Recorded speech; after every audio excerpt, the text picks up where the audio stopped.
Hello, and welcome to Big Sound Small Town. I'm your host, Sandy Carlton. The small towns and communities of Cleveland County, North Carolina have long been a hotbed of music in all its many forms. Several Cleveland County musicians have found commercial success and critical acclaim in the music industry. Yeah, everybody knows that Earl Scruggs, Don Gibson, Patty Loveless, and Alicia Bridges are from Cleveland County. Donald Byrd, too. So this is not a podcast about them. This is a podcast about the musicians who are still here and keep music alive here. This is the stories, and you need to know them and know the people who are making the music.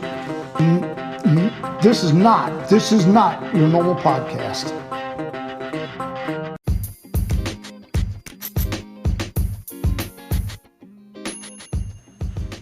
Pistol Hill was one of the first guests I had on Big Sound Small Town.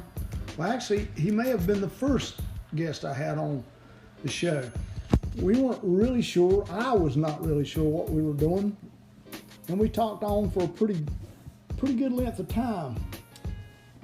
It even starts with a funny deal. We had the podcast set up. He was going to do it like on a Tuesday, and he calls me like Monday evening and says, can we reschedule it to Thursday? And I said, sure. Because originally we had set this thing up to be done in a car. But in 2 days, he'd bought a school bus that he was going to remodel, and we did the podcast in there. It's a fairly lengthy interview, but a whole lot of fun. Give it a listen.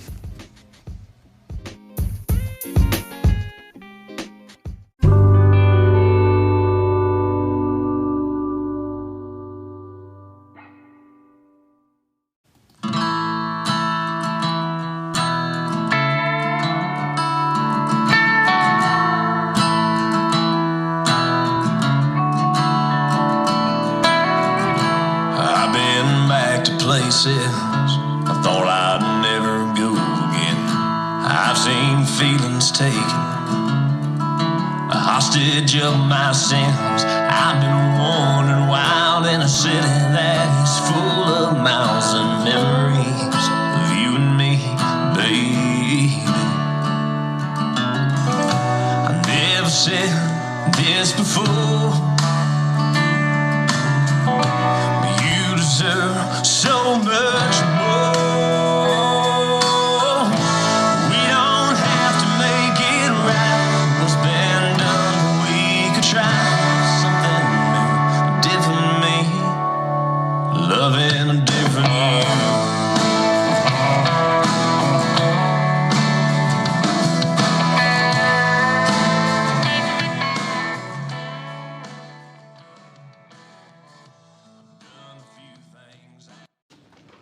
All right, today on Big Sound Small Town, I'd like to welcome to the show Pistol Hill.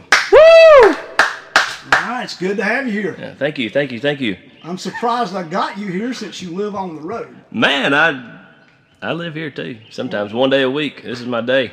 Well, you know, when we set this thing up originally, you told me you pretty well lived in your car. Yep. So I was set to do this interview in your car. Yeah. But something changed. Tell me about it. It did. Well, so basically we're on the road 24/7. We're here in Shelby about one day a week or so. Living out of my Honda Fit hotels whenever we can. But you know, there's not a lot of money going around in the industry. But we finally decided that one day a week wasn't. So when you're home one day a week, let's say you're doing a run of shows in Mississippi one week and Indiana the next week and Pennsylvania the next. What that means is you leave on Wednesday, you drive 10 hours to Louisiana, Mississippi, wherever it is, and then you play 4 or 5 shows, 2 or 3 hours in between, and then you got to drive. What costs more, the gas to drive 10 more hours or the hotel for 2 days? Exactly. The hotel for 2 days. So you have to drive. It just makes too much sense to drive back. Yep. That's the only way you're going to make any money. So to try to keep from having to do those 10-hour trips twice a week, which is 20 hours of driving. Yeah, and that sucks. Yeah, that sucks. So to do that, we decided to buy a school bus. So right now we're sitting in a school bus with no solar, which means no air conditioning, which means me and Sandy are currently in our underwear. Yes, we are. Sweating our butts off. Yes, we are. The visual is beautiful. We'll work on that. We'll maybe give it a little bit more visual later on whenever it's a little more dramatic, you know. We might have to go farther down than that for it's hot. Oh, and then we'll have to do a Facebook Live from there. That's right. Well, you have animals. You taking them with you too? Oh yeah, man. Yeah, I got Keith Whitley Jr., which is my dog. That's great. And then I have Lucy. It's funny. My grandmother's name is Lucille, and I didn't even think about this. Sorry, Mimi. But I always call her. I've called her Mimi my whole life. So her name's Lucille, and I was listening. I was in the shower one day listening to Kenny Rogers' playlist, and there's "You picked a fine time to leave me, Lucille. 5,000 children, a crop in the field." You know, whatever. My buddy Justin sings it, like 400 children or something. So That's pretty cool. I actually forgot what number he actually uses, but I was like, oh, I'm gonna name an animal that. And a week later, my sister had actually, my landlord got a couple barn cats, and one got pregnant by a wild cat, and my sister actually said, "Hey, I want one of those kittens," and you know Julia, and I don't know, it wasn't a week after she was supposed to go pick it up, my landlord called me Josh. Actually, he's one of my best friends, not just my landlord. Would this be Broad River Hemp Josh? Yeah, oh yeah, Mr. Bennett. Here. Oh yeah, Broad River Hemp Company. Get all your hemp products at. I've already said it, so I'm not a very good announcer. But you know, so he called me up and was like, "Hey, you got yourself a kitten." I'm like, "Why's that?" He's like, "Well, your sister ain't come pick it up, so it's yours." He said, "I'm coming to drop it by." I said, "I'll come get it." I owed him a beer anyway, so I went over there and picked up a cat, and that was the most interesting drive of my life, driving a cat back to my house. It was only 1.5 miles, but I tell you what, that cat was hanging from the ceiling in the back. I was like, "Man, this thing's awesome." And she's gonna be. We're gonna teach her how to drive in the school bus. Yeah, rescued cat on the rescued cat. And then a rescued dog. We got I have Keith a ton Whitley. of them myself. Oh yeah. They're like rescue people. Oh yeah. Well, that's what I am. Thanks to my girlfriend, I reckon. All right. Tell me about Pistol Hill. Pistol Hill is the biggest jerk you ever met in your life. Now, Pistol. So, you know, most people around here, especially this thing's, you know, specifically about Cleveland County. Most people around here know who I am, know my real name and all that stuff. My daddy gave me when I guess they were deciding what my name was going to be when I was born. I reckon that's when you give people names. They gave me a business name because that's what my daddy does. He does business. And my mama didn't want to call me John. My dad wanted to call me John. My mama didn't want to call me John, so they went with Jonathan. And if you look up John or Jonathan and Robinson, which is my last name, it's the two most generic names in the world. Literally. I mean, you look it up. There's probably 100 of them. Yeah, there's a few hundred. In Cleveland County. Yeah. So I mean, like, if you, I mean, it sounds weird, but if you put $10 of marketing behind Jonathan Robinson, it's. Well, there is a bigger ring to Pistol Hill. Yeah. So I kind of like the fact I was able to. This sounds weird, but I call it my God-given name, Pistol Hill. That's fine. Because in the Bible, whenever certain people were saved, they were given different names. And I was turned on to country music right around the time I was saved. Right. When I was 20-something, right around 2021, right before I started drinking. Yeah. And, well, you were and legally able. Yeah, legally able to drink. I found Jesus right before that. It was That's just good. Great time to find him. Yeah, it is.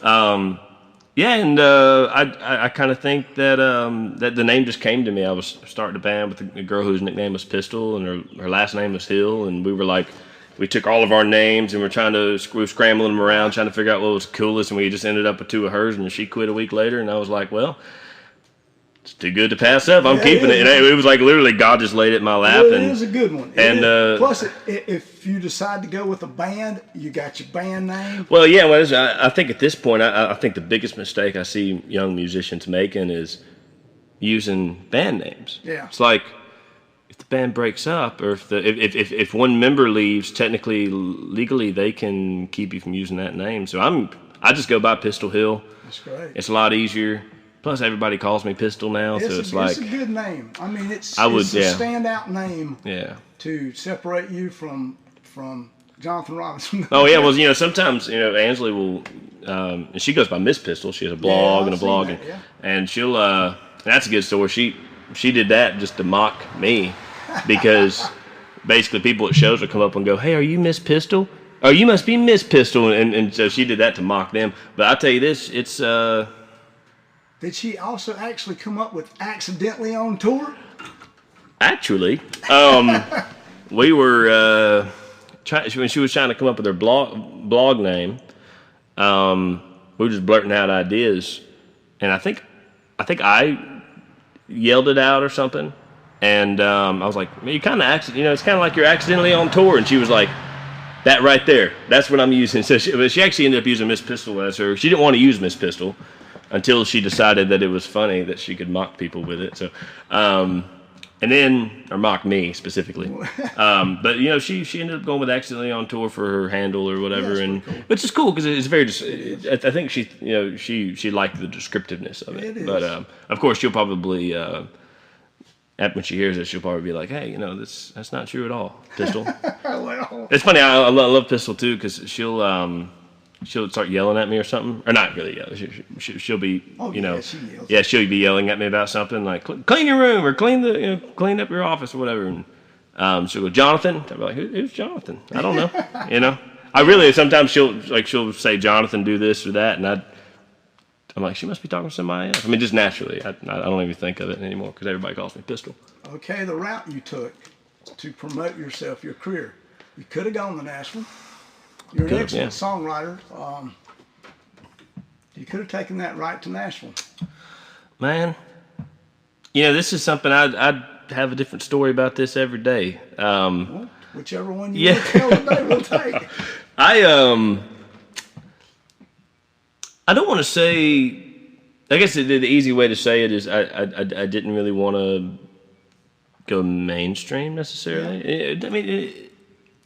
And that's really wrong because... Were you afraid it would pigeonhole you into just being a country singer? Sure, well... A bro country singer, maybe? I don't know. Well, you know, and that's one of the terms I'm trying to avoid using because it's not like I don't really have anything against those guys. Like, nothing against them. In fact, I would, if one of them came to me and said, "Hey, I want to record one of your songs," I'd say, "Heck yeah," you know?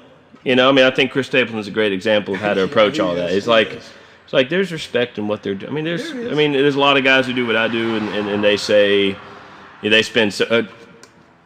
I just played my first show with this dude the other day, Tyler Hatley, out of I think he's from Mooresville or maybe he lives in Gaffney now. Or he lives around there, one of those two. And he on the microphone that night he said it was on that Hillbillies and Guitars tour Sunday in Love Valley. I'll have to ask you about that. Oh yeah, of course we'll get into that. That'll be good. But he said, you know, people spend so much time whining about what they don't like that they don't actually promote what they do like, what they believe in. And he's dead on, man. You know, it's like that's not the music I choose to listen to. Right. But man, if somebody else enjoys it, good. You know, if you enjoy it, good. Well, I'm not much on labels myself. Yeah. It's like I don't think music should be a contest either. Yeah. Enjoy it. So the route I took was. I reckon I just wanted to make it real hard on myself, you know, because I wanted to feel like I earned it, you know. There's some merit there, yeah. Yeah. So, you know, and at the same time, I think we live in a world where you don't necessarily have to go anywhere. No, you don't. Like, I mean, really, I could, if I need to be in Nashville for a day, I'll drive 4 hours. I drive 4 hours anyway, you know. It's not a big deal, and I really like Atlanta. That's where I do most of my writing and hanging out, and you know, I work with Billy Hume there in Atlanta, and. Plus, you know, when you decide to move on that rap stuff, you'll be ready to go. You dream on. No, I love it, man. You know, that's one thing I like about the producer I work with, man. Is, you know, early on in his career, he did like the first two Little John, or I think he did the first two Little John. That's where I was going with that. I knew he was hooked up. Yeah, he was. I mean, he worked with you know, all these guys, man. You mean if you name them, like from I think 2000, 2005 or something like that. You know, if you name him, he worked with him. You know, a lot of Yin Yang Twin stuff. He had worked and produced rappers as well. And then you turn around and, you know, he won a Grammy with the String Dusters, which is, just, I mean, they're every time he posts about them, he hashtags the greatest band on earth. That's because they are the greatest band. They're amazing, man. Like, and every time you see them, the experience gets better. And there's not many bands you can say that once they've peaked that they actually keep. And I'm not saying they've peaked, but I am saying that they continue. They have high level work. They could have peaked. You know, they could have peaked and still been remembered as a legendary band. True. After they won a Grammy, but that's how you can tell they're a group of guys who love music, and that's kind of what I'm getting at with why I didn't go to Nashville, and it's because I feel like I'm someone who has to experience something to write. I have to experience. Totally agree. Part of why we got this bus. It's like I'm kind of running out of inspiration in this trailer I live in on the 100 acres here, you know, and. One of my philosophies is you have to live life a little bit to write about life. Yeah, and I think a lot of people get wrapped up in the success and the idea of going to a room every day and writing that they lose. Write the too perfect of song. I mean, yeah, you know, it's like what do you? Imperfection sometimes is every bit as beautiful as perfection. Oh yeah. You know, so. And you know, and even every time I settle down too much, I find myself writing the same song. So it's like, or I find myself disconnecting from the reality of it all in my writing. So like being afraid to write. Like, so the other day, I'm working on this song right now called "You Don't Mean Your Tears Anymore," and it's basically we were sitting in this hotel room, and I think we were in Raleigh or something, and we're sitting in this hotel room, and we were broke, and you know we just decided to stay in a hotel and instead of sleeping in the car because we kind of rotate, you get tired of sleeping in a Honda Fit. You gotta, if you have enough money, you can. Yeah. Well, we kind of spent our last dollar on food that night, and we were kind of all stressed out, and sometimes you just gotta cry a little bit, you know. And Ansley was, you know, we both deal with it different ways. Ansley cries a little bit and just pushes through it, and some of the hard times. And I just sit there and listen to music and act like it doesn't faze me. That's just how we deal with it. And I was listening to Vern Gosdin. And I just heard Chiseled in Stone, and I was like, hey, I got this just wave of inspiration, and I paused it to write down on my notepad, and I could kind of hear Ansley. She wasn't not like crying. It's not like we had a big fight or anything. It was more like we were just we had just hit burned out, and you know what the road's like. Yeah, you know, yeah, there's a lot of that, but it's more of a. You do the pity thing, not necessarily because you actually want to be someone to come up to you and say, "Oh, you're crying. Are you okay?" But you actually do it just to get it out of your system so that you can move on. You know. Oh, yeah. But I heard her crying, and I was like, "How bad of a person would I have to be to just keep this muted and just sit here and listen to her cry for like an hour, you know, to get inspiration or something, you know, or songwriters are sick, man. I know. But inspiration everywhere. I didn't actually do that. I'm not that kind of person. I turned it back on, but I was like, that's a great song idea. Like, it is. And I was like, why would I do that? Why would someone do that? And my answer was, because maybe I don't think they mean their tears anymore.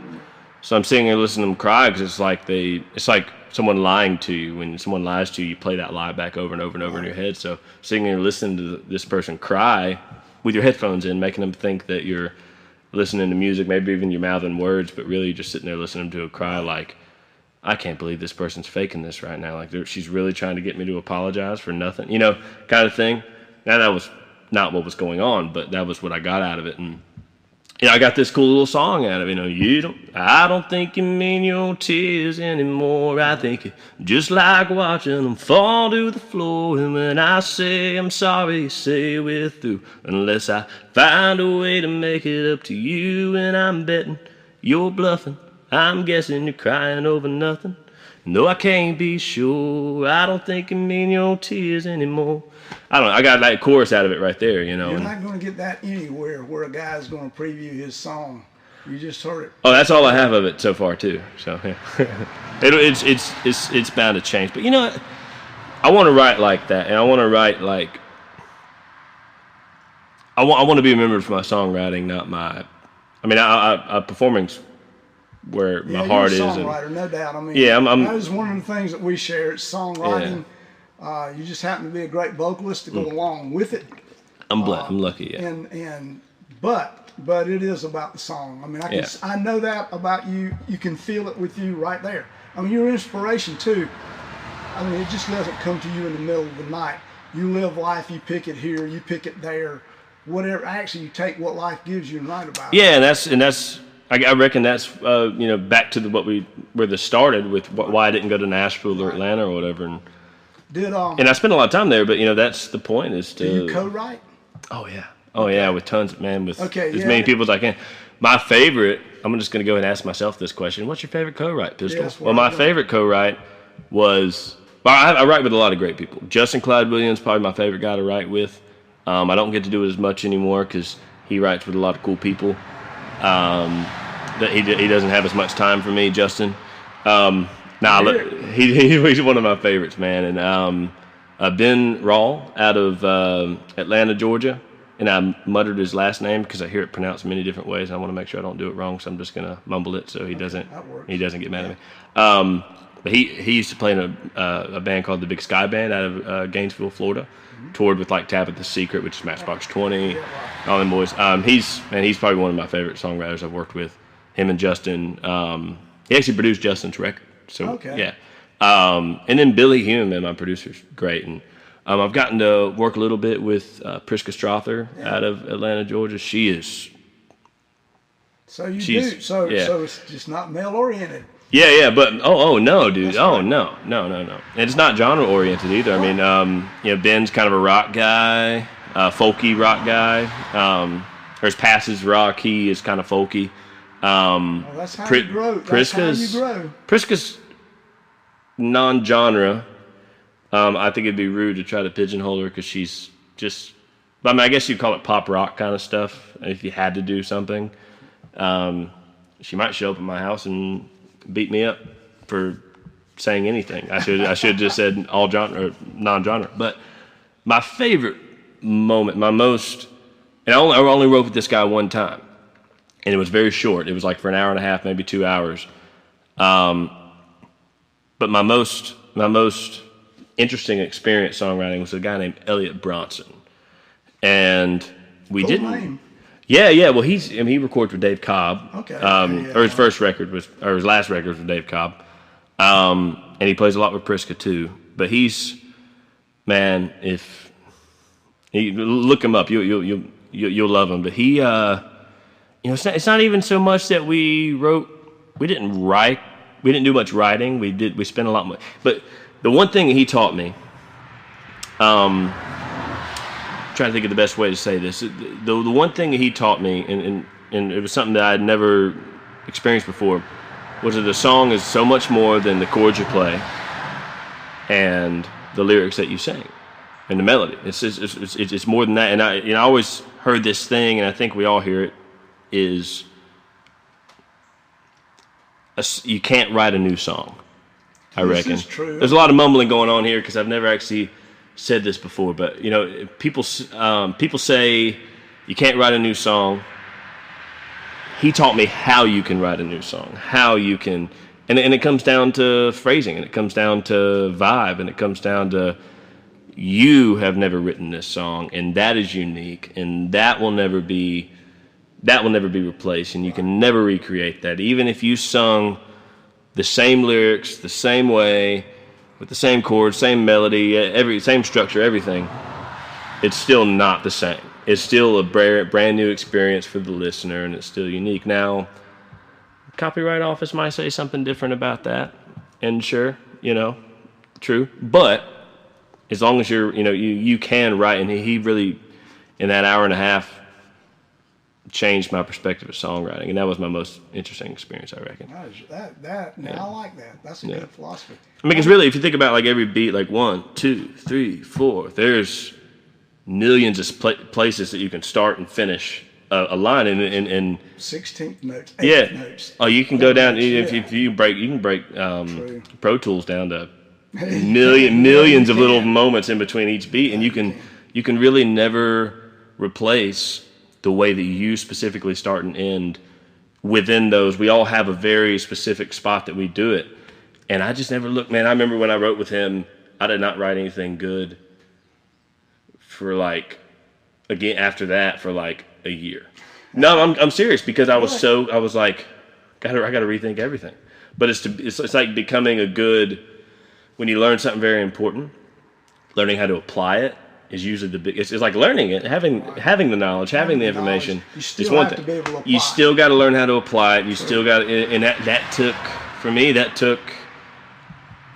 I mean, just learning how to. Because I didn't want to. I don't like to mess around. So whenever I apply something, you just got to. It's like jumping in a pool. When it's cold. You can go into it quick, or you can go into it slow, but going into it quick and going ahead and letting your body warm up to it is the best way to get it warm. That is off topic. Well, let's talk about swimming, why don't we? Oh, yeah, swimming. Hey. Yeah. We're swimming in sweat here. Swimmers, yes, we are. Hey, there you go. All right. Well, let's spray this bus down with Febreze after. How do you know when you finished a song? Oh man, that's a great question. So my buddy Ben Rawell I was talking about. Yeah. That's a question in one of my first songwriting experiences with him that he asked me, and I'm gonna give you my answer to that real quick. Ready? Mm-hmm. Yeah. That was my answer. Yeah. And then he answered with when all of the when the song has been answered. That seems very broad, but whenever you write a song, there's a feeling you get when a song has been answered. When there's no, as a listener. All right, we're back on the bus again. Amen. Pistol Hill. So here we go. Round 2. Yeah, so I was telling you, I was in this writing session with Ben Rawell, and he kind of, one of the first things he did was ask me, so, because I was looking at him, I was like, man, I think this song's finished. And he was like, well, tell me this. When is the song finished? Which is the question you asked. Right. And my answer was, of course, silence. I had no clue. I mean, I was like, yeah, let me tell you what it is, man. And it was like 15 seconds of me going, starting answers and nothing. And he kind of interrupted me and he said, a song is finished when the song is answered. And I guess, you were kind of saying Guy Clark said what? He said it's not finished until you play it for someone. Yeah, there you go. And I would even beg to say it's not even started until you play it it's not even a song until you play it for someone. And then, I usually when I play for people, I discover a lot of issues with it because I start to see how it's perceived. Because I was saying a minute ago, the only way to know if it's answered, it's really just a feeling you get. It's not really, you can't sit down and read a bunch of lyrics and say, oh, that's answered and that's answered and that. I mean, you can, but more than anything, I just think it's a feeling. I think it's just this thing saying, wow, everything connects in this song. It's like a song's like lot of little dots, and this one has to jump over these two to connect to here, and this one has to, it's like this big thing, and really the only way to know it's done is to sit there, and is when you get that feeling where it's just like, okay, it's just like a yes feeling, I don't know. Okay, your song's finished. 5 years down the road, you still like the song, but times have changed, feelings have changed. Is it cheating to rewrite it? Have you recorded it? Is the question. If you've recorded it, you're stuck. Yeah, if you recorded it, you're stuck. But let me talk about this. Heartless. Okay. Heartless is a song that started off as I'm heartless. The song was I'm heartless. I don't know where my heart is. And I remember playing it. This is actually the song that Ben asked me, is it done? And I was like, yeah, man, this song's killer. When my people love this song. Hey, neighbor. We're sitting in my bus in the front yard, by the way. Yes, I haven't. I'm supposed to move it to this side of the house, but I haven't. I didn't because I was supposed to do it today, but I didn't because we'd be in the sun the whole time. So at least we're going with that. We're getting shade. Yeah, we're going with that. I did not wake up at 2 p.m. today. No. I had a late night last night. But so he asked me that, and I was like, yeah, of course, man. This song's killer. I love it. I wrote it. It's great. And he's like, yeah, maybe you should rethink that. And he kind of, I hadn't even told him what the song was about. He looked at me and said, I just have a feeling that it's not you who's heartless. I was like, what are you talking about, man? It was me. I was treating women bad, And he was like, but why were you treating women bad? And I was like, because this girl treated me bad, I guess. I guess I was, kind of gave up on love in a sense. And he goes, well, I think the song She's Heartless, you're heartless. And I was like, oh, and I was like, well, why would I change that? And he's like, if you look at the last line, if you look at, since she left my side, I used my heart less because I'm heartless. Right. And now I'm heartless. Right.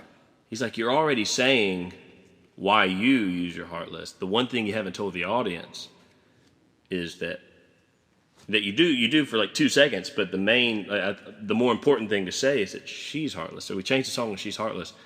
And as a listener, or looking at it right now, or listening to it, if you're just listening and you're listening to it, it's like, well, what's the difference? One's one way, one's the other, but it's a feeling you get as a songwriter as to what the truth is and whether you're actually capturing, what it is. It kind of goes back to that song I was singing earlier, about You Don't Mean Your Tears Anymore. It's like writing something so honest, not being afraid to write something that honest. Sometimes what you think is honest is you're lying to yourself. I don't think songwriters intentionally lie to their audience about what happened. I think they accidentally lie to themselves about it, and you have to sometimes psychoanalyze you as a writer, as you think you're writing the truth, but are you really writing the truth? You gotta ask yourself back. So I think, no, it's not cheating to go back 5 years from now and rewrite it. I think it's Travis Tritt. I opened up for Travis Tritt, and his drummer was running. He was doing solo stuff, so his drummer was running merch. And I asked his drummer, I said, man, I want to make it, And I was young and dumb. I was at the Don Gibson Theater.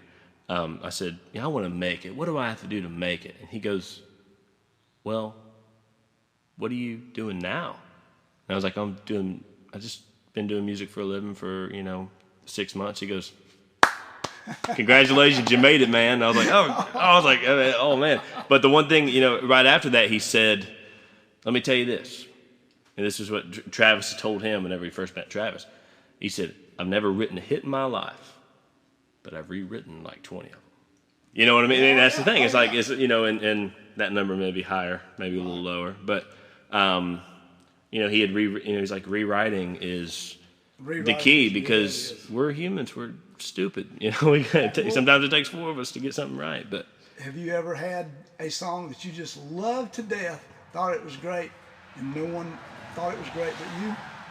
I've got notebooks full of songs like that. Yeah. I mean, I got. I'm not good at picking the ones. The ones I usually think's not that good, people really enjoy, and the ones I think are wonderful, they're like, yeah, that's okay. So, man, when I first met my producer, I might have sent him 100 different songs, and every single one of them, he was like, no, keep going. and I was like, man, I don't know what's, but that percentage does go up. The more that you, I write less songs now than I used to, but I write more good songs, right, and therefore more great songs, and it just takes doing that and showing people what you like, and I think there's an art to.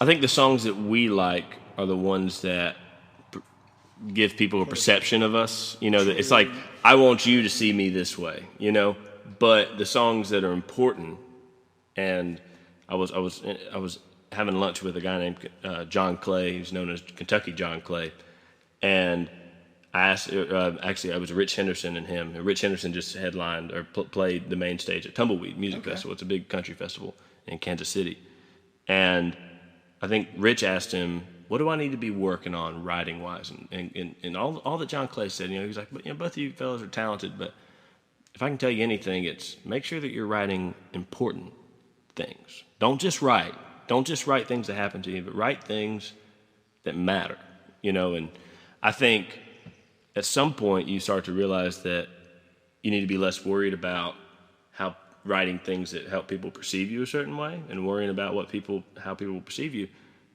and writing the important things like what actually happened. And that comes back to what we were talking about earlier, which how do you know that you're writing the truth? You don't. Sometimes you have to have somebody look at you and go, I feel like you're trying to force me to think a certain way on this now. You just need to tell a story, you know, and it comes back to the art of storytelling, like Justin Clyde. True, yeah. Justin, man, if you listen to his stuff, that boy, it's nothing but reality. It's nothing but, it's painful to listen to.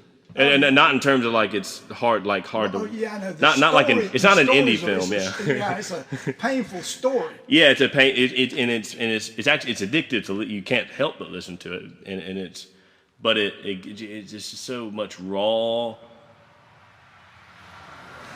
That's a bad assimilation, I reckon. Raw reality, but it is. You know, it's so real and just. I don't know. You know, yeah. Do you, okay, your favorite song of yours today is, I know they changed. Today, man, I've got this song called 28 Times I'm working on. I really like. And it's got this line. It's about this girl. It's about this couple. And the girl keeps going out to help, like, coming up with excuses while she has to leave the house. And the guy's like, pretty obvious you're going and, you know, having sex with some random dude or whatever, and that you fell in love with somebody else.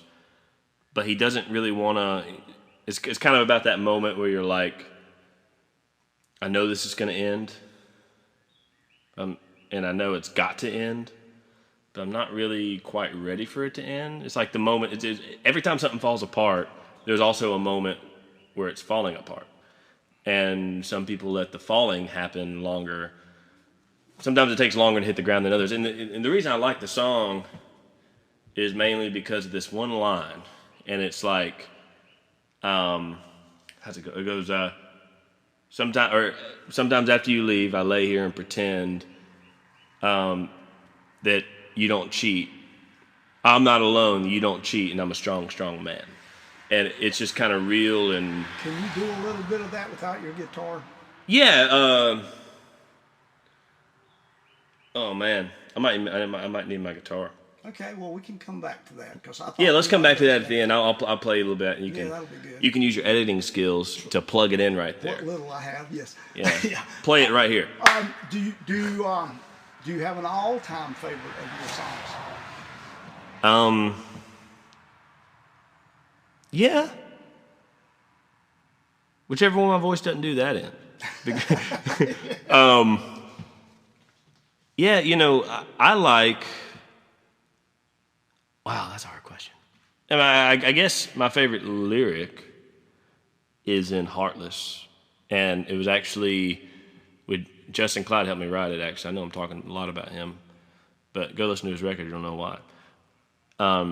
We were standing outside Shooters in Hickory, North Carolina, and he looked at me and said, she worked hard for what she lost. And I was like, and that is now going in my song. And he was like, what are you talking about? I'm like, that was a lyric. And he was like, he didn't remember he did it until we were on this Hillbillies and Guitars tour. And I was like, yeah, wrote this with Justin Clyde. He was like, I didn't write on it. Yeah, you did. And I played it for him. I mean, he's heard it, but he didn't. It's just a passing thought of his, and it's just brilliant. Do you have some of your earlier songs, very early songs that you continue to do, or do you move past those? Like ones I wrote when I was like 12 when I started writing? Well, yeah. No. That's good. Not really, because I was doing I was doing like a lot of punk rock back then. It was one of those things. It's like I definitely evolved. But Short Drive and Different You, I wrote those in the same hour. Okay. Mostly Complete, except for Short Drive. I wrote the chorus. This girl had broken up with me over text message. Her daddy's a preacher here in town. It's great. This is gonna be some great Cleveland County history right here. I had been drinking a little bit. I was a rebel. I had stolen some alcohol from somebody and drank a little bit. And she broke up with me over text message. And I was like, how immature does it get? Come on now, do it in my face, And she was like, don't come over. And I was like, well, I'm already halfway there. And her daddy called me and said, if you show up at my house, I'm going to whoop your ass, son. And I was like, bleep. Yeah, bleep, my bad. This isn't radio. This isn't live radio. Yeah. I'm okay. No fines. But her daddy said, if you come over here, I'm going to whoop your butt. And he was out in the driveway when I got there. I wrote that chorus. Tonight I'm on the outside, drunk out of my mind, taking a short drive to your house. You know, and to healthy advice, if I ain't, then I ain't nice. You know, I love that line. But I wrote that thing on the way to her house, like on the way there. And then it took me till last year, right before we recorded it, to finish, like to write the verses. I had verses, but they were all over the place. And I never really, the chorus was just flowed so well, I never really could figure out what else I wanted. I was like, man, this says it all. This is the song. I just, gotta sing this 5 times, you know? Yeah. But, so I had to find some philosophical, what I was really trying to say behind all that. But, the other thing would be Different You. Right when I got home from that, right when I started to sober up, I wrote that, and it was kind of within the same hour that, and that one came out, the whole thing, all at once, barring getting Benji Shanks and Ken Aberly and Rob Henson to kind of arrange it in the studio a little bit, make a few changes to it there. Them boys are getting to record with them was an experience. That was a great combination. When did you decide you were going to do this for a living? When I realized I couldn't do anything else for a living. No, I was in college, and I was a semester and a half in, and I was sitting there playing guitar in the lounge of my dorm. Actually, no, I'll tell you what, this probably started my first semester. I was once again playing guitar in the lounge of my dorm, and there were people singing along to my songs. And I was like, cool, this is awesome, and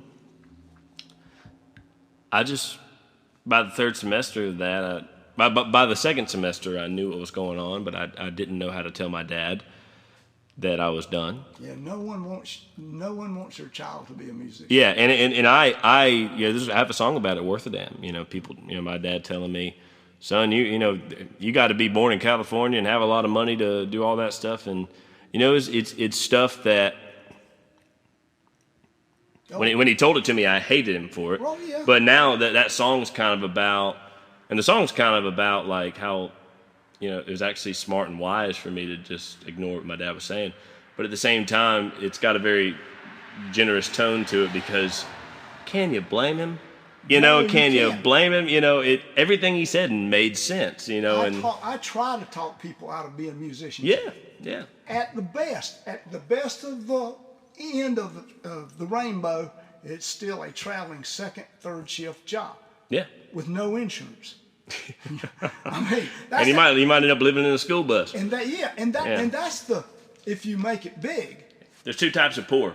One is you have to ride in a school bus to get to school because you can't afford a car, and the other one you have to live in a school bus. So, and I'm one of those. Yes, well. I grew up not having to ride a school bus to school, but now I live in one. So I went from one end of it to the other. So.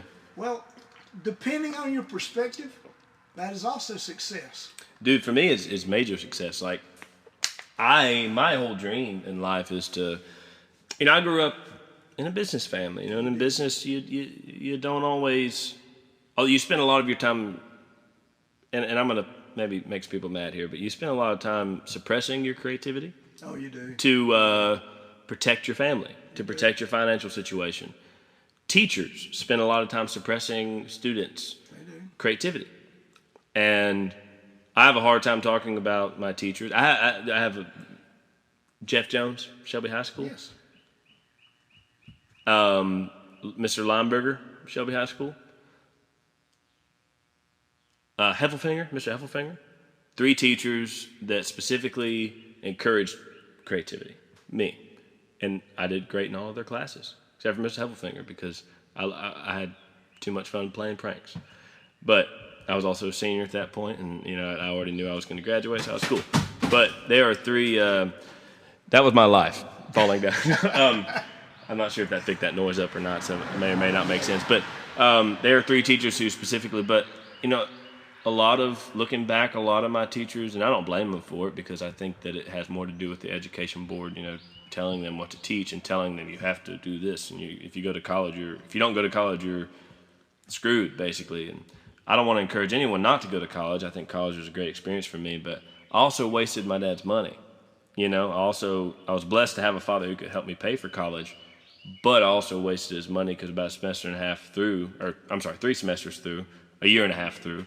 I say it different every time, so I always mess it up. But I dropped out and lived in my car for a week until my brother found out, and then he said, "Come move in with me." I worked at 2 Chick-fil-A's, got fired from both Chick-fil-A's. Well, actually, the first one I didn't get fired from because the day that they were going to fire me, I literally told them, "Hey, my brother's moving to Greenville. That means I'm moving from Charlotte. I was in Cotswold in Charlotte. I'm moving to Greenville." And they were like, "Good, we were going to fire you anyway. We'll just transfer you." And then they, of course, the one in Greenville didn't let me work. I liked working on the front line or working on the cashier. They didn't let me work on the cashier because, man, these people, regulars would come in, and if you didn't know their order, they would yell at you. And I have a terrible memory, man. The only thing going through my head was songs. So I'd be like, "I don't have time to remember that you don't like mayonnaise on your number 6, with no pepper jack, spicy chicken sandwich, whatever." I don't. Sorry, I hit a little off there. Cool, but I ended up getting fired from the other one too because I couldn't keep track of. I couldn't keep. They gave me 2 uniforms and I couldn't keep. Like, I'm not gonna run the laundry more than once a week. I ain't got time for that. So I'm a musician, Yeah, I think you're doing what you need to be doing. Yeah, I'm doing what I need to be doing. Yeah, and that's the thing. I mean, really, I don't think you can prepare yourself for being a musician. I think you either are or you aren't. You are or you aren't, and the people. The people that are. It's faith, man. Like I tell you this. I really, the day that I found Jesus was the day that I found who I was, and the day that it's funny. I found Jesus, but I also started smoking weed at the same time. I don't know if you want me to talk about that or not, but a lot of musicians get political, and I have 2 political beliefs that I will ever talk about because I feel like a lot of times when musicians, I want to encourage. I don't ever want to look at my fans and say, "You voted for so and so. Don't listen to me," because first of all, you're alienating people. But second of all, I want you to think different than me, man. Yeah, that's how it's supposed to be. I want you to, if you believe something and I don't believe, yeah, man, come on. That's what we're set up on. I want you to think the opposite of me because if so, then the world is moving in the right direction. That's what we're supposed to do. Yeah, and we should be able to shake hands. Like Ansley votes the exact opposite of me almost all the time, and we celebrate that in our. That's a wonderful thing. I mean, we celebrate that. That is the way America is supposed to be. So that's one. Yeah. That's my first one. Is I'm always going to stick to the belief that I'm never going to push. People might find out what I believe or whatever, and they can yell at me all they want. But I'm never going to. You're not going to shove it down I never want to tell someone you should think this way. I might slip up and say, "Oh, I voted for so and so." Whatever.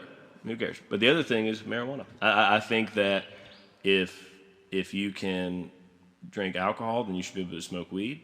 And I'm not doing it because I'm a pothead or anything. I'm doing it just out of basic belief that if you can do that, then you should be able to smoke weed. And if you have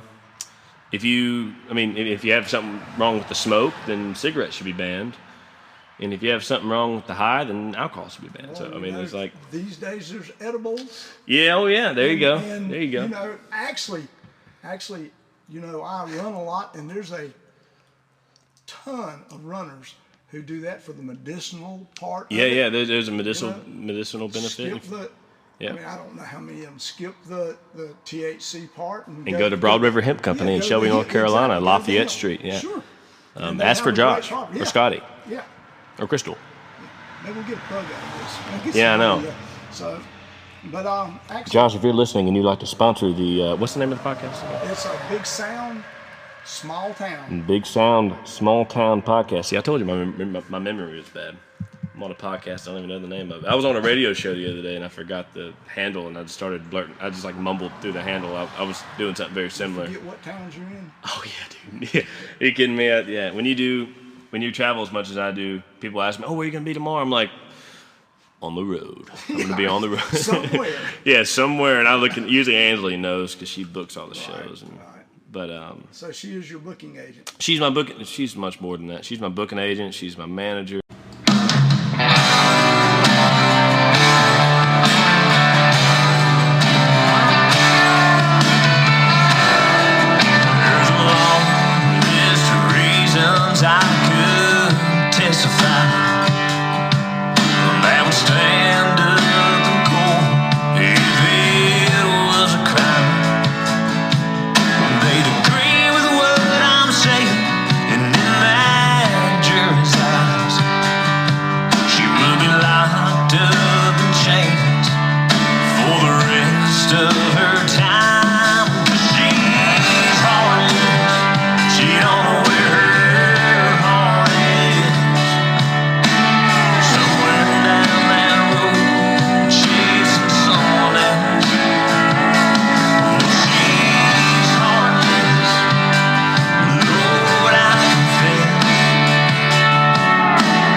back with Pistol Hill.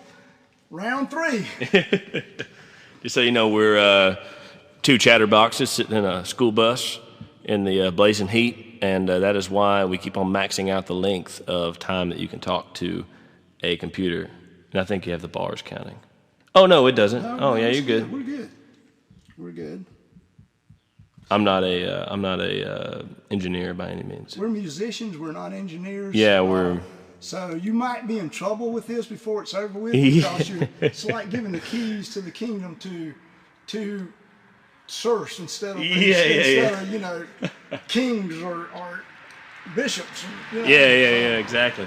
Or letting the king guard his own fort. Yeah. I'm not sure if any of those metaphors made sense, but we told them. They're there. They're in the world now. What the heck? Nothing we can do about it. We're going to be quoted on those. Those are going to be memes. Now, tell me about Don Gibson. Man, during the break I was ranting about, by the way, we could have been a lot cooler and just said we had to take a break because we're sweating so bad. Oh, I'll overdub that stuff. There you go. You just Modern technology. A long beep and just But yeah, so during the break I was ranting about the approach, which I reckon we've kind of talked about approach today. But the approach to being a songwriter and being a performer, and I think there's just 2 routes you can take. First of all, I think the greatest musicians in the world are making $150,000 a year playing in wedding bands. the greatest musicians in the world are doing that. To actually make a mark in music, you have to be dumber than that. You have to be dumb enough to look at $300 a night and say, no, I'm gonna go get paid $50, right. Which is and then hope I make enough tips to get a hotel room, right. To actually have an experience with people and to sing your own songs and not be forced to play covers. And you got to get it. I spent a long time playing around here, playing around Cleveland County and Hickory and Charlotte and Nashville. And it was the biggest blessing of my life to be able to play, drive an hour a day and come back home and see my family. But at some point, I had to decide whether I was starting to make enough money doing that I could have, built a house and settled down. And it was like, I'm 24 now. And it's like, I was 23 when, August or May of last year, which was May of 2018, me and Justin Clyde decided that we needed to tour, because if you didn't get out and start playing your own stuff, if you didn't get out and start playing your tunes and serving the song rather than trying to fill your wallet up, then nothing would ever come of it. So it's like guys like Don Gibson, Earl Scruggs, like that. They were made fun of around here for saying we're going to go to Nashville. Which back in the day, that was the place to go. Now I think it's overcrowded. Right. But I'm stupid, so who cares what I think. But so they chose to serve a song rather than trying to be the biggest guy around here. Because what's the biggest guy around here mean? But on the other hand, the guy who goes out and serves a song and is okay with being bashed and made fun of, and I get a lot of that. It is hard to do your own stuff. It's hard to go out and do your own stuff because people want to hear wagon wheel. Yeah. No offense, but and you do have to do some of that to work. Yeah. I don't play wagon. I don't play wagon.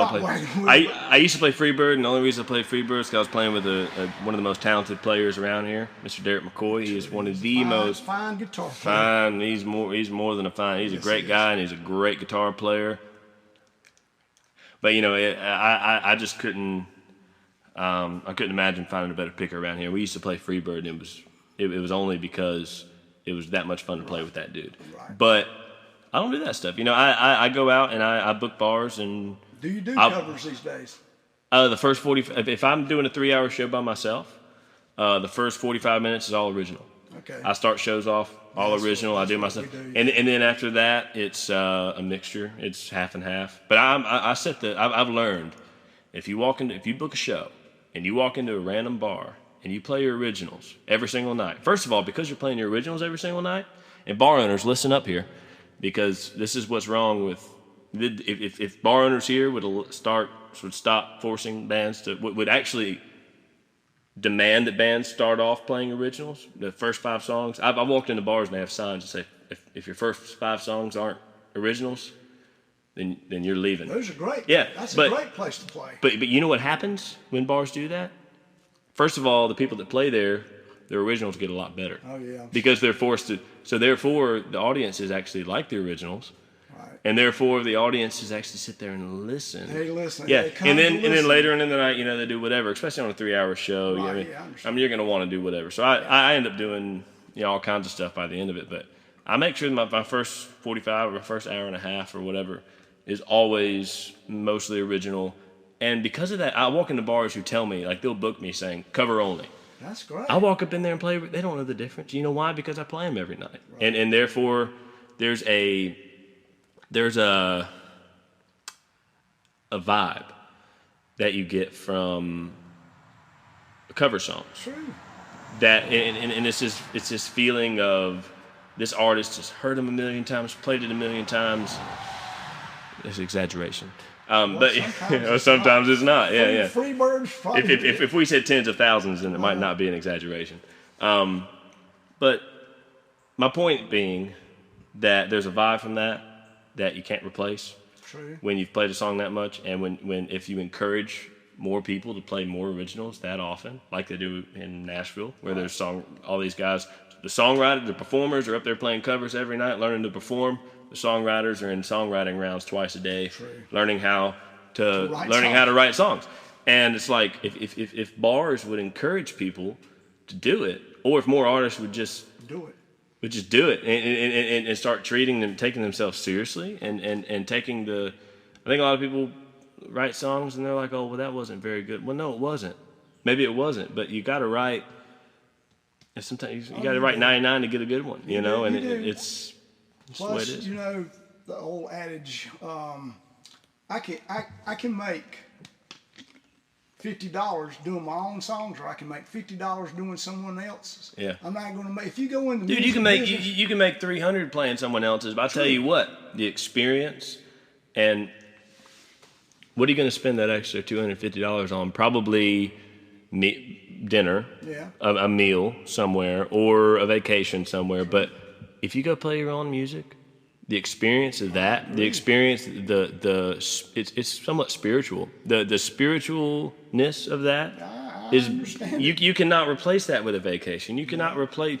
I'll eat bologna sandwich. I just had me a bologna sandwich earlier because that's all I can afford right now. But I tell you what, I'll choose a bologna sandwich. I had to quit drinking because I couldn't afford to buy a beer anymore. You know what I mean? But I will choose that over playing. I will choose the spiritual experience of playing my stuff. That's righteous, brother. Yeah. I mean, I think. I don't know. It gets me worked up sometimes because I know there's a lot of people out there. I've had some really great artists combat me on that, and they're like, "Yeah, but I got to feed my kids. I got to do." I'm like, "Yeah, but that's where we go back to the faith thing. Like, you got to have." You got to just believe in it. Yeah. If you go into music business to make money, you're going to be badly disappointed. Oh yeah. That's not going to. Yeah. You're not going to get rich. 1 in 10,000, maybe more than 1 in a million. Well, you can make decent money doing like I said, like a lot of great musicians get stuck in wedding bands because they chase the money. Right. And you can make $150,000, $200,000 a year, but there's a ceiling on that. True. You can only make so much being a wedding band. You can only do so. You can only be so big being a cover band. You can make good money, but there is zero, like what Travis Strummer told me. I have 100% respect for those guys. Oh, I'm not bashing them. Right. I'm just telling you. We're talking about why I took my route, and it's because I personally would be miserable not doing my own stuff. Yeah, I think it chose you, whether you will like it. Yeah, it chose me. Yeah. Yeah, it's one of those things that sometimes I don't think you get a choice as much as you think. You don't, and it's probably the same thing with the people who do chose the wedding band stuff. It's like, or the cover band stuff. It's like, sometimes they had unexpected kids and they had to choose that. It's like it chooses you. You're right. Also know music is more a curse than it is a blessing. Oh, certainly. Because you're always wanting to do it. You age. You think you've worked yourself past it. Yeah. Then what? bang, you're back in. There you go again. Well, I think the biggest curse is trying to think that music is something that you can, I don't want to use the word conquer. Well, conquer's right, because you feel like, I'm going to sit down and I'm going to get good at this song. No, you're not. No, you're not. You're gonna, every time you play, it's gonna be different. Every audience is gonna react to it differently. You're never going to master anything in music. You're never going to feel comfortable. If you feel comfortable, your career's probably going down the drain. You're probably done. Yeah, you're probably done. And it's time to be in a cover band. Yeah, then you're probably you're gonna wind up in one soon. Yeah. And it's just one of those things. It's like the normal things that you're seeking in life when you go from job to job to job to job. And I actually I might go back on this here in a second, but those normal things, stability and all that stuff, is down the drain. You're never going to achieve that in music, even if you do well. Even if you do well. You're not. And in fact, I don't think I don't want to. Like I'm literally moving from a 3-bedroom trailer into a school bus with 4 bunks and a queen bed in the back of it. Yeah, it's gonna be 4-bedroom, yeah. But with 100 square feet instead of 1,200. House it living's in, Yeah, and I call it an upgrade. But it's actually, I'm super uncomfortable. The first thing I did in this thing, man, you won't believe it. I went to test drive this thing, and somehow it was kind of country roads, and I was going through these curvy roads, and the GPS told me to turn. And it was a really sharp turn. I'm not going to say the name of it because I might get arrested. But there's a scratch on the side of this thing because of this. There was a road sign in this really tight turn, and I went to turn, and Ansley goes, "There's a sign right there," and I'm like, "I know, honey. I was halfway through the turn. I knew I wasn't going to make it, right?" And so I was like basically already pressing on the brakes, but I was doing it kind of at my own leisure. I was like, I'm going to go a little further so it's easier for me to back up and finish the turn. And she goes, "But there's a sign there." And I was like, I got you, honey. And next thing you know, this loud noise happens, and I realized I just took out I didn't completely take it out. We bought the school bus, so I didn't say anything. But and it didn't really do any damage to the sign. Might be leaning, but whatever. Anyhow, that was the first thing I did in this thing. I was super uncomfortable. I was like, right then I was like, oh man, maybe I should probably not do this, But in music, in life, you have those moments. Well, it's all the time, Well, you think about it. By the way, don't release this for 90 days, so that good. It's like scars. I find scars attractive because that's a sign of life on people. Character. Same with the school bus, man. Yeah, man. Gotta have some character, So, the first thing I did was, exactly. Hit something with it, But I had never driven a school bus in my life. Right. And then, of course, Ansley doesn't know how to drive a stick shift, or a straight drive. So the first time she had to drive it, she had to drive it 5.5 hours home from Virginia. Lord. Oh yeah. That's great. She did it though. Just north of Charlottesville. Yeah, she did. Yeah. Now she hit a pallet. A truck had dropped a pallet off in the interstate on accident. She didn't see it. It was night, and she didn't have very good vision, so she didn't see it till the last minute. She knocked the heck out. Recording. What comes up next? What you got? You got anything towards studio time coming up, or? I got. Me and Billy are going to be working on my next project. I got a song finished. Everything short of mastering. I'll show that to you here in a little bit. We hired Justin Clyde to come play guitar on it. Gosh, this thing just turned into a Justin Clyde display, didn't it? Well, I love that. He should love that. Oh, he will. He will. This is me saying, please write with me some more because I like writing with you.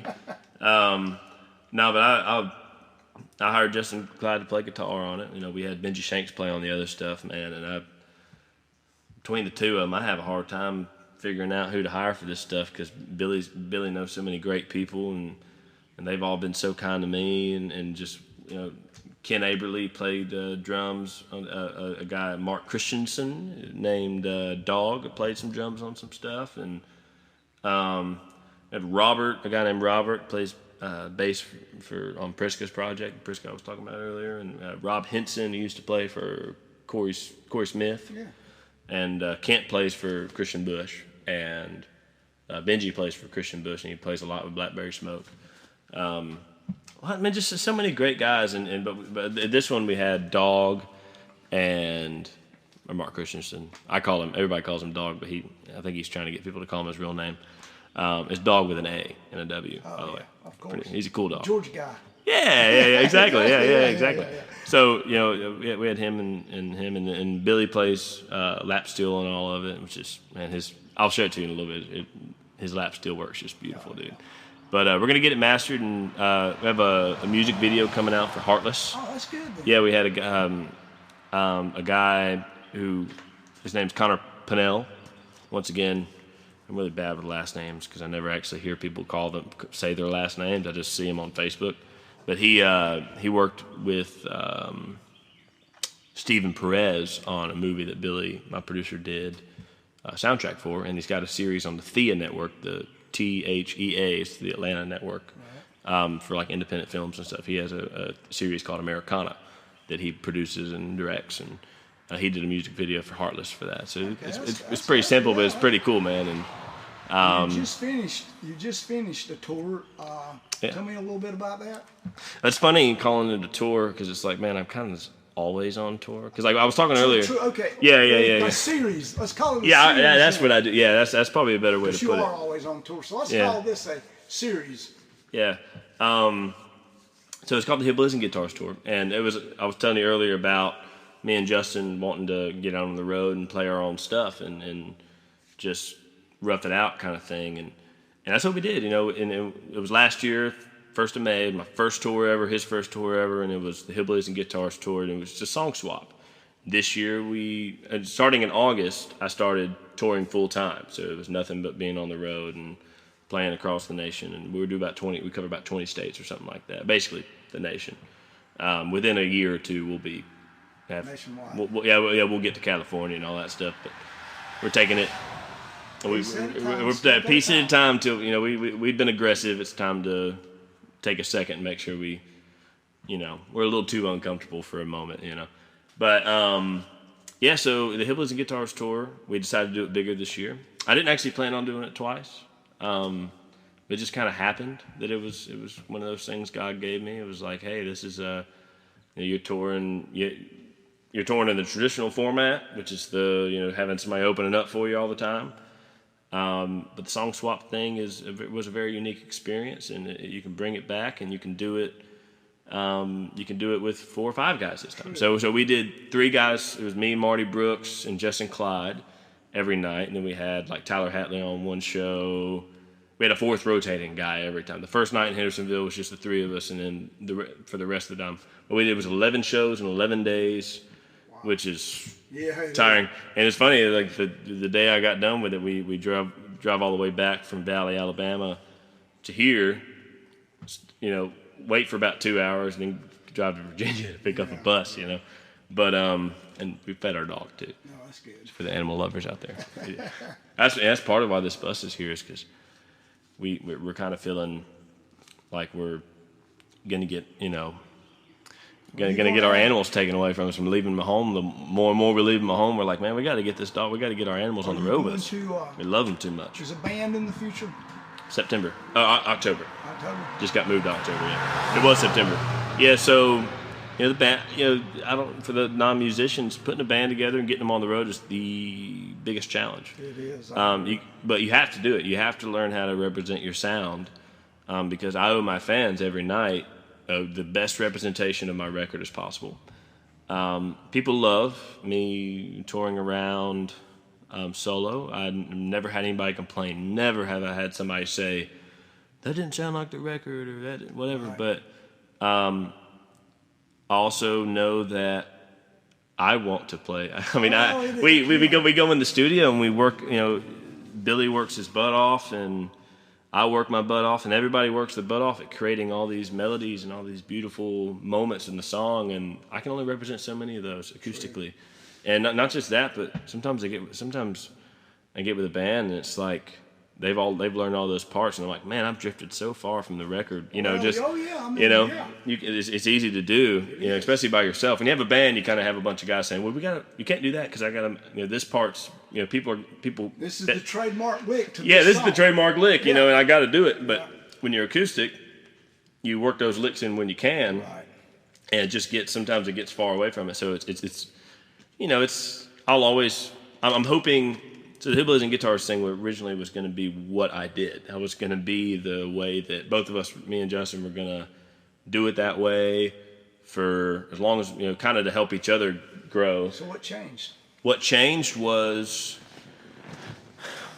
I think, mainly, I think we had slightly different approaches to our careers, first of all.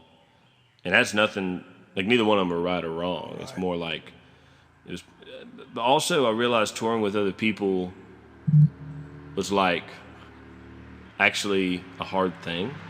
Like relationships were a hard thing. And also songwriters, which is not like traveling. Yeah. So, I mean, it's a different lot. Players and writers are two really different types. Oh, definitely. And it's like me and Justin. It was like, it's like two big dogs, meeting. It's like we gotta, being on the road like that all the time together, our friendship didn't warrant that. Yeah. Our friendship, we can spend a year of time together, right. And it's fine, but it was more like, it was meant to be a special thing. It was meant to, the touring, the songwriting touring thing. Now, if I were to go open up for him for a year, he would open up for me for a year, right. There'd be no issues. But doing the song swap thing was, there's a reason. There's a reason that you, to be honest with you, man, I think I was just jealous of Justin's playing, man. Like just listening to that dude play, I was just like, every night it made me feel terrible. I was like, man, I got a lot of work to do. I was like, performance-wise, I got a lot of work to do to own up to this guy. And I'll tell you what, on this same tour, it was the same thing, but I knew I didn't have as big expectations this time. Right. I knew I'd put the work in and booking and building it up and making it this big thing. And it was great, man. I was able to enjoy my time on it and actually learn from him and learn from what he was doing. And like I said, don't take that as me saying I don't want to tour with that dude, because he's like, if I could tour with anybody right now, it'd be him. I've seen him when you talked about him. Oh yeah. I see the respect. I want to support the people I love, and I love that dude and what he's doing, and I love the people he surrounds himself with. But it was one of those things. It was. I think that was God telling me, hey, this is a special thing. This is a very special thing. So I'd originally planned on that being how I toured, and so it was interesting going away from them. I'm not really sure what my original point there was, but if you know, comment below. Well, I think it is it's time to go to the full band. The full band. So I want the solo acoustic thing to kind of become the same thing as what Hillbillies and Guitars has become, right. Which is a special thing. Right now, it's all I do. Right. So it's like. Will you do both? Will you sometimes play with a band and sometimes play? So at first, we're going to pick certain markets to do the band right. with. I've got these great guys. I got a guy named Trevor. I don't know. This is Pistol Hill Part 4, and we're talking about a full band as individual touring. So, all right. Yeah. What you got playing with you? Pressure's on. Pressure's on. Hank Jr. No, I got a guy named Trevor who's plays at Elevation Church, a drummer for Elevation Church, okay. And a guy named Alex Jankula is who I'm working with right now, and hopefully those will be my guys come October. And I love working with them fellas. They're both massively talented. What we're working on right now is we're working on a way. Basically, both of them are folks who. Trevor's like 18 years old, plays drums at Elevation Church. Both of them want to do it full time. Alex Jankula's, I think, my age, and he works a regular job, and same thing. Both of them strive to do it for a living. I've been doing it for a living for a long time. It's easier as a lead man to do that. So we're kind of in this moment where we're trying to figure out how to do that. And I think the best, like what we're going to attempt to do, is do a trio.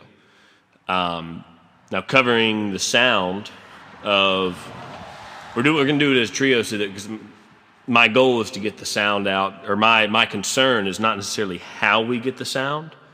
It's more about, now I'm not going to use like tapes or anything. Oh, yeah. But no, I would not expect you to do that. I will not. I like raw and genuine stuff, But for me, it's less about how we make the sound, and more about getting the sound out that we create. Because, I mean, these guys, like I was saying a minute ago, Billy and all them, they work hard on creating these sounds, and we've got to take those and respect them and bring them to people.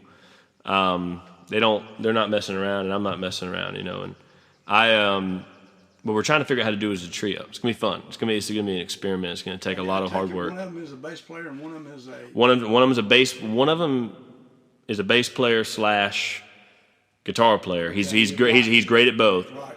And I can play guitar. I'm probably gonna have to pick up an electric. I hadn't played electric in 5 years or so, but I'm gonna pick one. My brother's got a Strat. I'm probably gonna ask him to borrow, please. Speaking of that, what is your go-to acoustic these days? Right now it's a Martin Dreadnought. I play Taylor. I had a GC3, which is kind of my go-to songwriting guitar. Got a lot of character to it. It's been beat up. It got a hole in it. It looks like Trigger, kind of, but a little cleaner. Looks like a 24-year-old's Trigger. Trigger would be Willie Nelson's guitar. Yeah, for those who don't know. Yeah, for those who are clueless. Grandma. But I think my grandmother's the only person I've ever had to explain that to. Oh, yeah. But I got to give her some hell so she knows I love her. Right. But yeah, I had a Taylor GC3 and a Taylor 214 CE. I just got the second one, but both of them had electronic issues. Right. So it was kind of, I don't know what it is. I think just Taylors have bad luck with electronics, but if they ever wanted to sponsor me, we have electronics in the Martin. Yeah, built in. So it was a Fishman. I had a Fishman in one of those Taylors. It just sometimes they just And I'm a broke musician, man. I don't have I got it's my livelihood. I still have all of them. I just retire them one at a time. And the Martin, though, is better for my voice. It works better with my voice and all that stuff. Deep baritone voice of yours. Yeah, but like I said, with the band, I'm probably gonna have to pick up an electric for a little bit of it, and just These guys sing harmony. Yeah, great. Alex does, and I think Trevor sings too. I hadn't heard him sing yet, but Alex is great at it. He's phenomenal at that. Yeah, he's really cool, and he's a great songwriter too. That's the key for me, is working with guys who. I'm actually teaching. I'm not teaching, because the only way to teach is just to get them to do it. But my girlfriend's starting to write with me some. Okay. She's never written songs in her life, but she's super smart. And I'm like, the only thing keeping you from writing, the only thing keeping you from being creativity is a lie. It is. I mean, I think the only reason that people think they're not creative is because teachers told them not to be creative. Teachers told them, here's the formula. Yeah. You know how there's one problem on every math test that is designed for you to create your own formula, and that's only there because someone raised the question of, why are we not teaching our kids to be creative? So they have one problem, and guess what? That's probably the problem most people get wrong, because everything else, they don't have to practice that, because sacrifice one problem, learn all the formulas, sacrifice that one problem, and don't ever worry about being creative. Creativity is the ability to let go too. Yeah, it's freedom. It's releasing yourself from the confines of. Yeah, they can't. Let it go. But she, I don't think she'd be mad at me for saying this, but for a long time, I think, she kept telling me I'm not creative, and I'm like, honey, for as smart as you are, to say you're not creative is a lie. Man, I'll tell you what we've actually been working on. That You Don't Mean Your Tears Anymore song. She's brilliant, dude. I'm kind of scared now, but she's a good singer too, and that's good. Or she's got a good voice. She's not a good, she hadn't really worked on singing much, so this is starting to break her out on that too, and so it's and there's nothing more intimate than writing songs together and singing together and being creative together. And is it not a little intimidating for her, or has she walked past that now? I think that might have been part of why A lot of times it is. I think that's why people don't create. Because I've heard this a lot too. I've heard about people, other musicians kind of saying, "I've only written 4 or 5, but it either sounds like a Merle Haggard song, or it sounds like a Waylon song, or it sounds like whatever." And I'm like, dude, you just gotta keep at it. You gotta. What there's a saying. It's you imitate, and you emulate, imitate, recreate, and then create, or something. I don't know. That's totally wrong. But there is I understand where you're that going might with be an that. overdub too. But there's a saying that's like, it's like you got to learn how to you copy somebody, You do.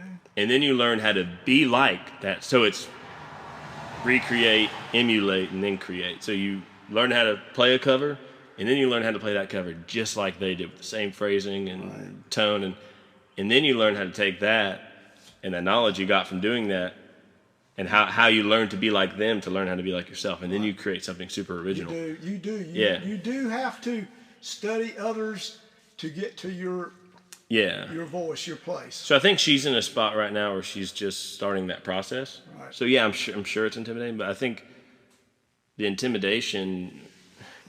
I just look back in my life and I think about that "Worth a Damn" song, that I wrote. And that song's meant so much to me. It's almost like a piece of advice I wrote for myself. It's like Sometimes you have to.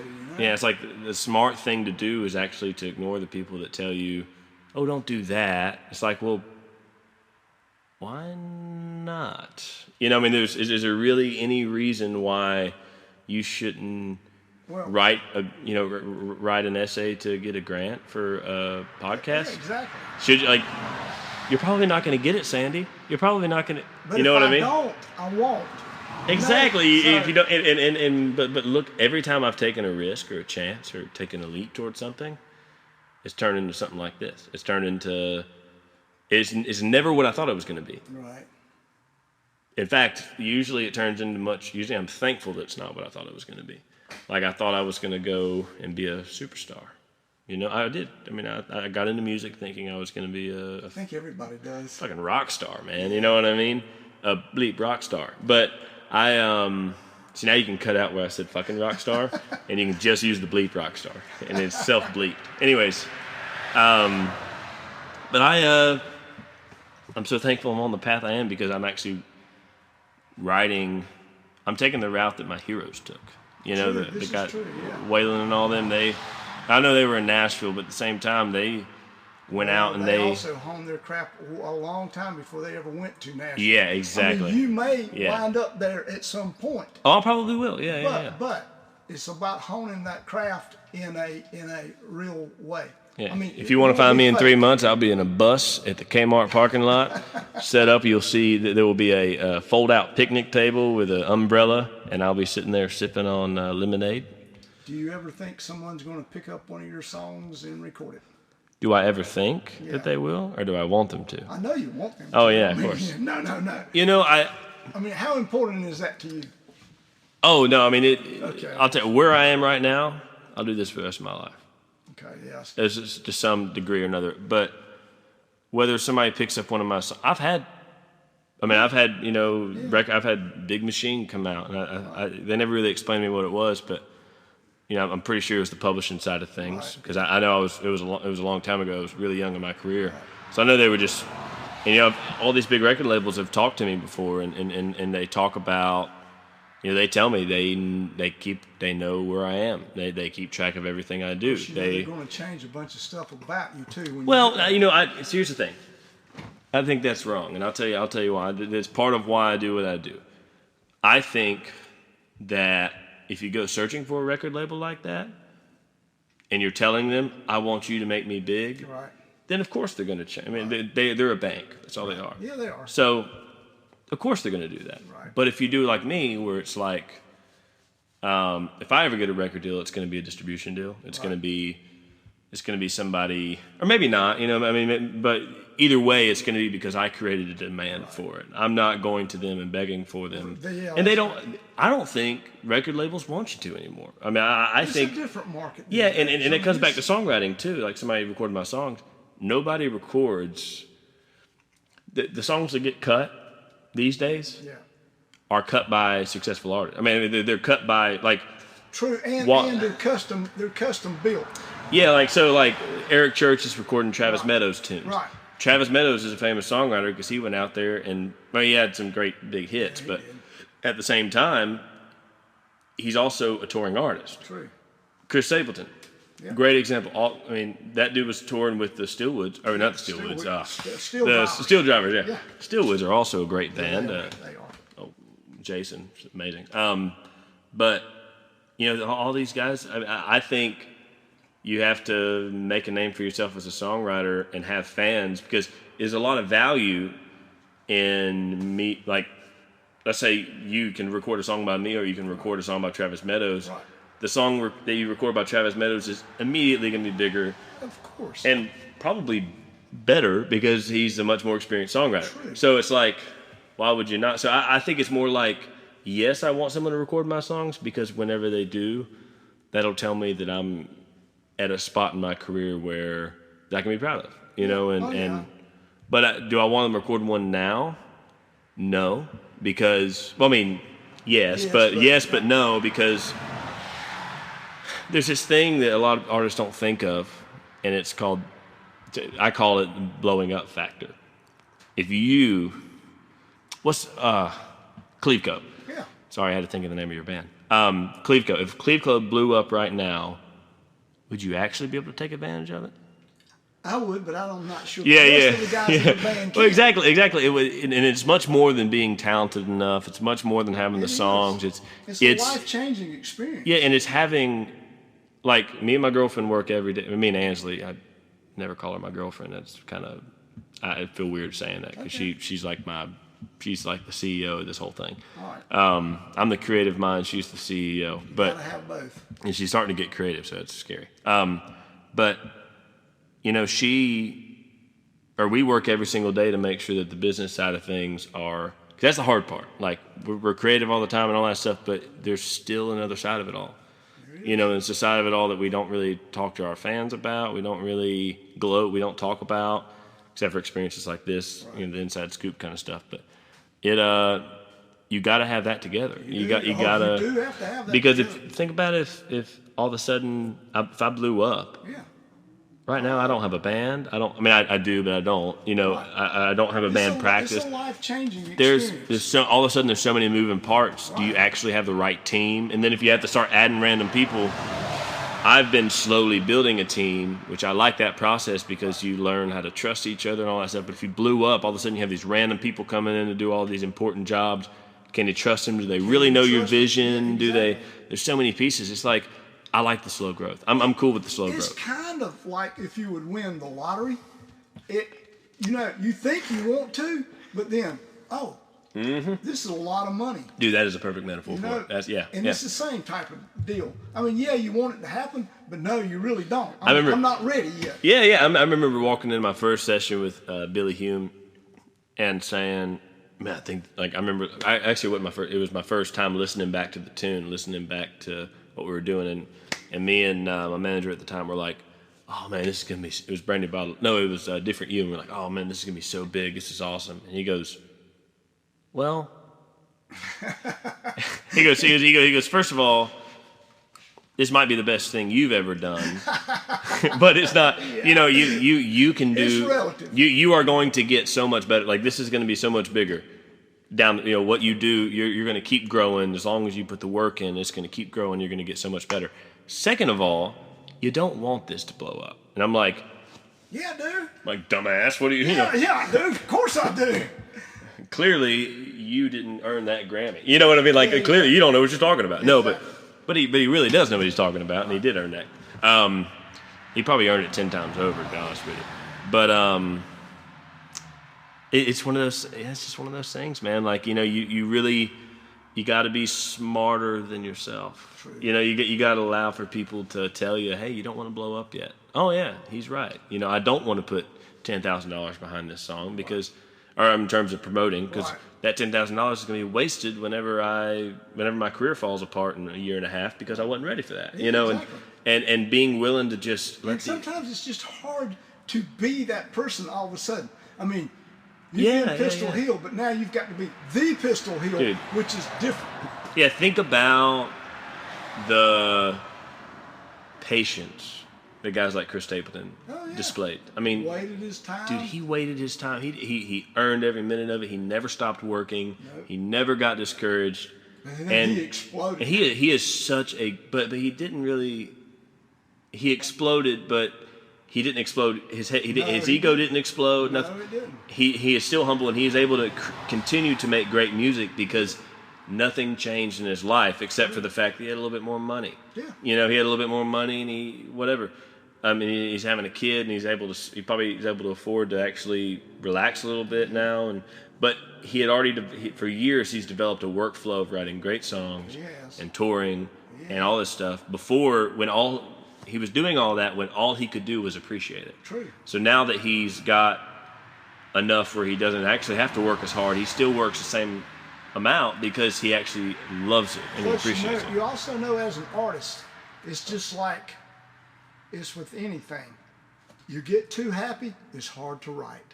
You get too successful. I mean, okay, I've got this one big hit, got a great album.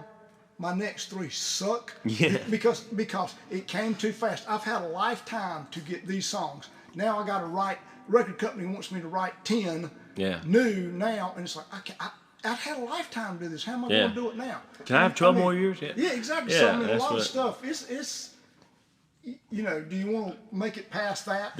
And that's the thing for me. It's like you can write great song after great song after great song. You can. But I needed. I want to be I want to be a great songwriter for the rest of. I want to be known as a great songwriter for the rest of my life. I don't want to be known as a guy who wrote 10 great songs or 4. I wrote, I guess, six great songs. Right. You know, I want to be a guy.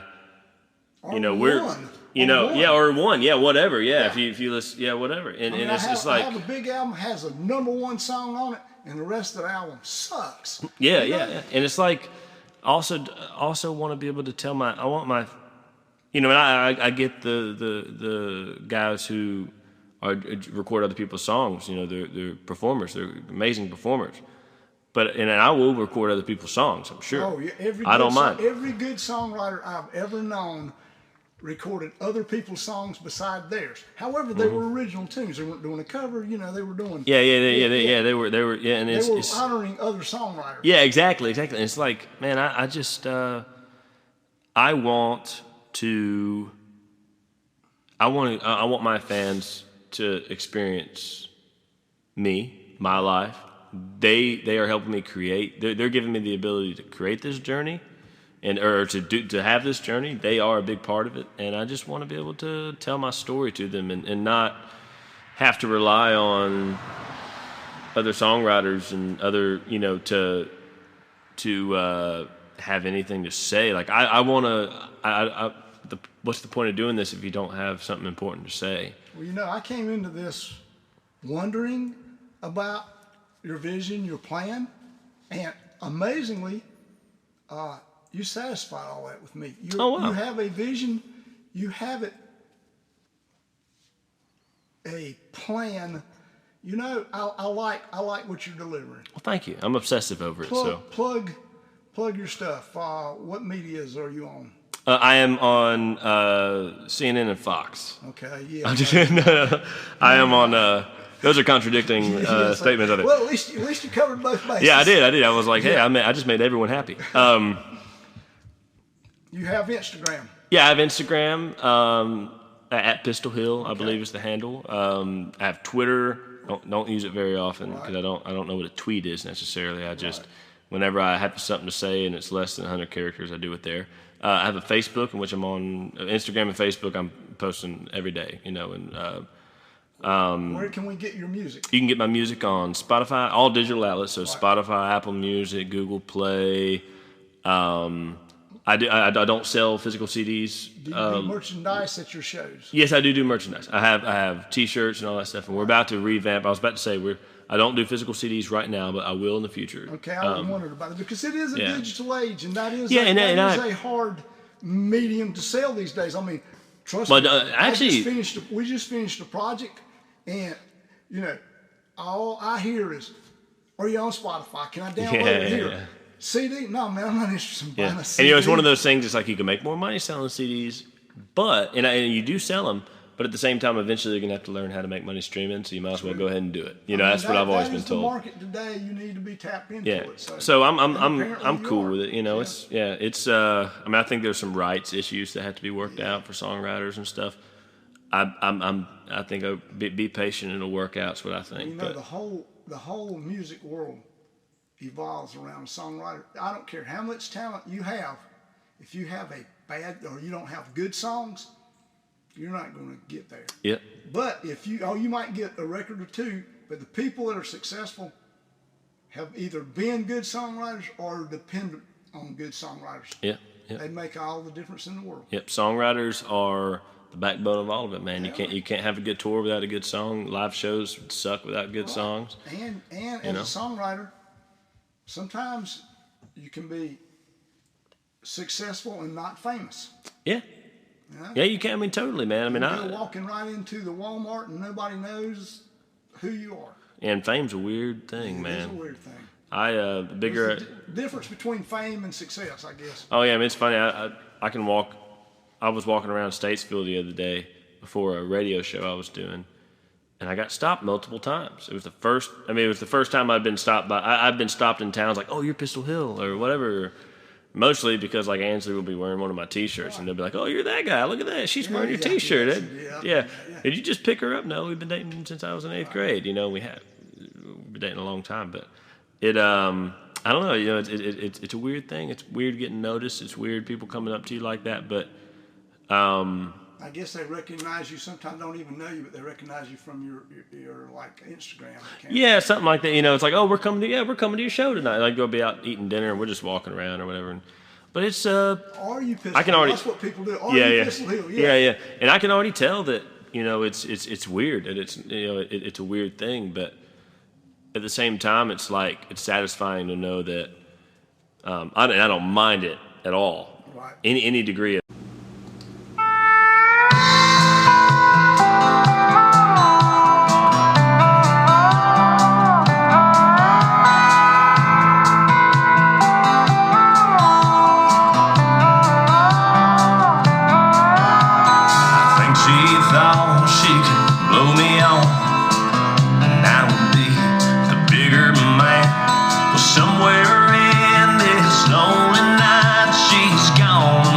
All of her good sense.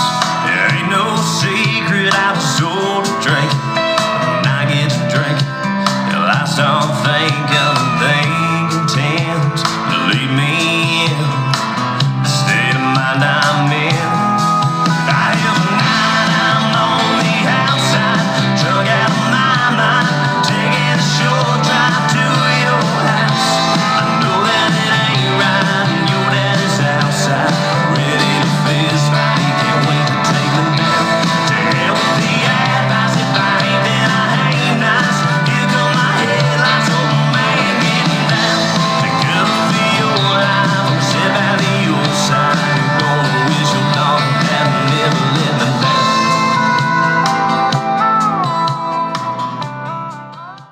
One thing I've learned about telling stories from running around with that Justin Clyde dude. If you ain't never heard him tell stories, you got to go to one of his shows and listen to him, because I guess Daddy's in prison and all. You know, I mean, that's great. He's got. I mean, but he's got a good heart about it. You know, he's like, you know, my daddy, he ain't a bad guy.